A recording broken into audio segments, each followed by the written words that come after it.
नमस्कार दोस्तों, आशा करता हूँ आप सब खुश होंगे।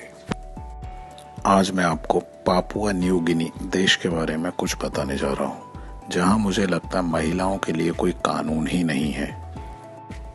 कैपिटल राजधानी port Moresby, official language English Hiri Motu, sign language Tok पिसिन।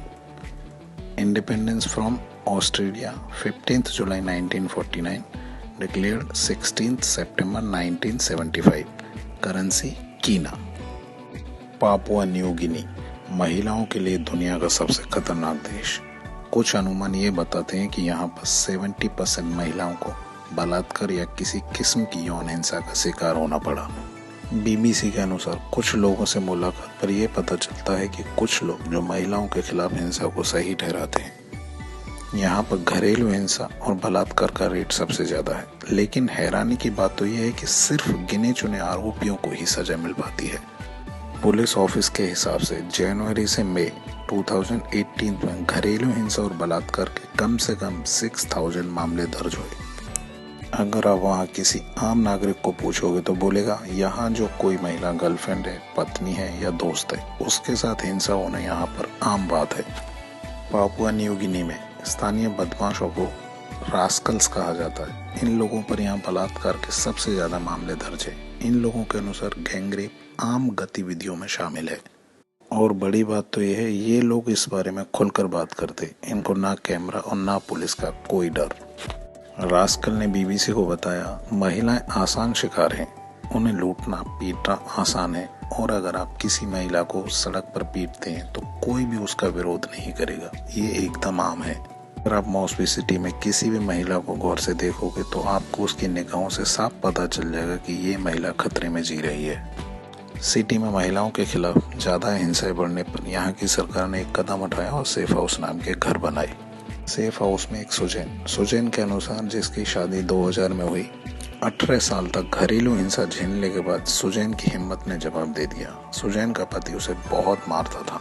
उसने फरसे से उसका हाथ चीर दिया, जिससे उसकी हथेली पर 35 टाके। बहुत मारता था तो उसने डर के मारे एक मकान की दूसरी मंजिल से कूदना पड़ा, जिससे उसका दाहिना पैर टूट गया। सुजैन का पति उसे संपत्ति समझता था और उसके घर वाले भी उसे नहीं रोक पाते थे। मैरिसा नाम की एक महिला के अनुसार, मैरिसा नाम की महिला को सेफ हाउस में शरण नहीं मिली। वहाँ के नियमों के हिसाब से मैरिसा की उम्र ज्यादा थी।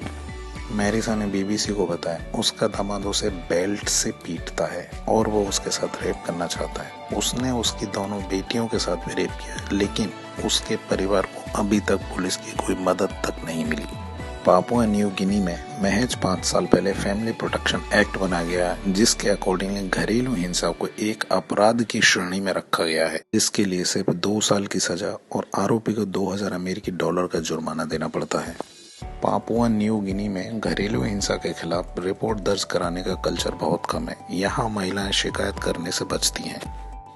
पापुआ न्यू गिनी एक पितृसत्तात्मक समाज है। यहाँ घर के सारे फैसले पुरुषों के हाथ में होते हैं। यहाँ की सबसे बड़ी जेल है बोमाना।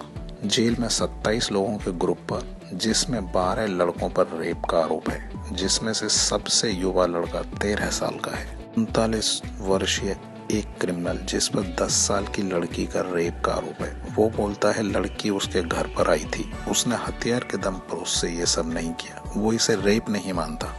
यहाँ रेप की अधिकतम सजा 5 साल है और नाबालिगों के लिए ये सजा अधिकतम सिर्फ 2 साल। और अब तो यहाँ की पुलिस भी ये मानती है कि ये सजा रेप जैसे जुर्म के लिए काफी नहीं है।